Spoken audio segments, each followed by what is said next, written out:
బులెటిన్లో బ్రేకింగ్ చూస్తున్నాం. TDP MP Galla జయదేవ్కి చెందిన అమర్ రాజా కంపెనీ మూసివేతపై ఏపీ హైకోర్టు ఇచ్చిన స్టే ఆర్డర్ని కొనసాగిస్తూ సుప్రీంకోర్టు ఆదేశాలిచ్చింది. అమర్ రాజా బ్యాటరీస్ కాలుష్య వ్యవహారంపై సోమవారం నాడు సుప్రీంకోర్టులో విచారణ జరిపింది. ఇక ఏపీ కాలుష్య నియంత్రణ మండలి షోకాజ్ నోటీసులపై గతంలో ఇచ్చిన స్టేని సుప్రీంకోర్టు ఎత్తేసింది.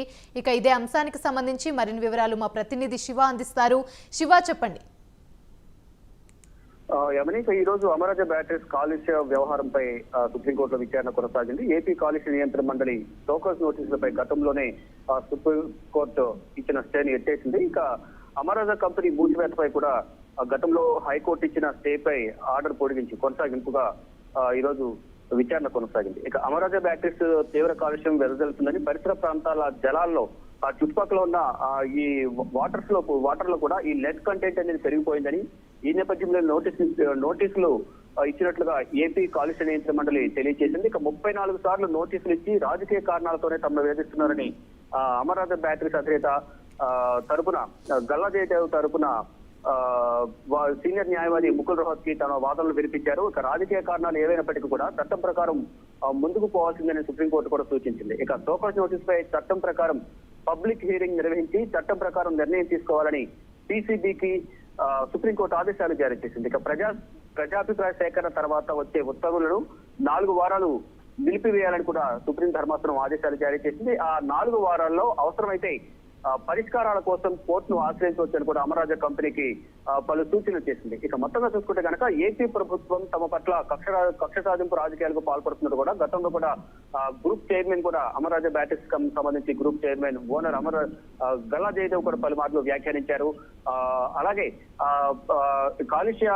కాలుష్యం పేరుతో తమను ఇబ్బందులకు గురి చేస్తున్నారు, రాజకీయంగా ఇబ్బందులకు గురి చేస్తున్నారంటూ కూడా అనేక సార్లు ఆరోపణలు చేశారు. ఈ నేపథ్యంలోనే సుప్రీంకోర్టును ఆశ్రయించారు. సుప్రీంకోర్టులో ఈ రోజు వాదనలు కొనసాగాయి. ఇక గతంలో కూడా చూసుకుంటే అమరాజా బ్యాటరీస్ కంపెనీకి సంబంధించి కూడా ఏపీలో పెట్టుబడులు పెట్టకుండా ఆ కంపెనీ కూడా తరలి వెళ్ళిన పరిస్థితి. అంటే ఆంధ్ర ప్రభుత్వం తమను ఇబ్బందులకు గురి చేస్తుంది, రాజకీయంగా ఇబ్బందులకు గురి చేస్తుంది, వ్యాపారం అన్ని విస్తరించేందుకు కానీ విస్తరింపజేసుకునేందుకు, వ్యాపారం చేసుకునేందుకు అనువైన ఈ ప్రదేశాలు ఇవ్వకుండా తమను కాలుష్యాల పేరుతో కాలుష్యం జరుగుతోంది, కాలుష్యం వ్యాప్తి చేస్తున్నారు, ఈ కాలుష్యం వల్ల అనేక ఇబ్బందులు ఎదురవుతున్నాయనే నేపథ్యంలో పొల్యూషన్ బోర్డుతో నోటీసులు ఇప్పించారు, వ్యాపారం అక్కడ చేయకుండా చేశారు. ఈ నేపథ్యంలోనే అమరాజా బ్యాటరీకి సంబంధించి కూడా తెలంగాణకు తరలి వెళ్ళిపోయింది. ఇక మొత్తంగా చూసుకుంటే అమరాజా బ్యాటరీస్ నుంచి వచ్చే పొల్యూషన్ వల్ల అనేక అనారోగ్య సమస్యలు వస్తున్నాయని పొల్యూషన్ బోర్డు నోటీసులు జారీ చేసింది. ఇక దాన్ని సవాల్ చేస్తూ ఈ రోజు సుప్రీంకోర్టులో పిటిషన్ దాఖలు చేశారు అమరాజా యాజమాన్యం. దానికి సంబంధించి ఈ రోజు విచారణ కొనసాగింది. అయితే 34 సార్లు నోటీసులు ఇచ్చి రాజకీయంగా వేధిస్తున్నారంటూ కూడా అమరాజా అమరాజా కంపెనీకి సంబంధించి న్యాయవాది ఎవరైతే వాదిస్తున్నారు ముకుల్ రోహత్కి తన వాదనలు వినిపించారు. ఇక ప్రజాభిప్రాయకరణ తర్వాత వచ్చే ఉత్తర్వులు 4 వారాలు నిలిపివేయాలని కూడా సుప్రీంకోర్టు ఆదేశించింది. ఇక ఆ 4 వారాలు అవసరమైతే న్యాయ పరిష్కారం కోసం కూడా కోర్టును ఆశ్రయించవచ్చని కూడా అమరాజా కంపెనీలకు సుప్రీం సూచనలు జారీ చేసింది. యామిని, రైట్.